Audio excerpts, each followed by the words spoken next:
How to log in to Maybank online banking. So what you're gonna have to do is either search for your preferred browser, since you can do it in your website if you want, but it's much safer to do it as an app form, since you'll know it's official.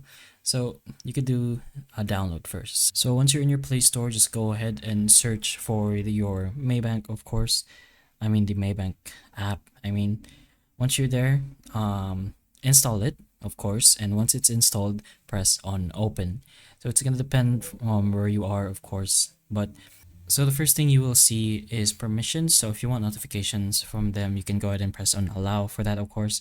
But once you go ahead and just pass that, just go ahead and press on next. Next, there's a next button in the top right if you want, but go ahead and agree to the data disclosure, of course, so that you will be able to use the app. If you press on disagree, the app will automatically close. But over here, you will be able to see the dashboard and everything else. So you will be able to log in immediately directly here at the top.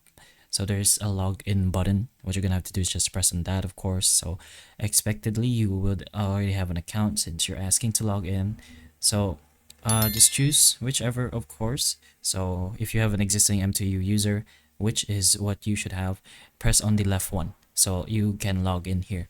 What you're gonna have to do is you put in your username, your password, and pretty much the details that will verify that you are the owner of that account, and you should be able to log in to your MTU or your Maybank. So hopefully the information of this video can help you, and if it can, please like and subscribe for more videos like this, and that's all.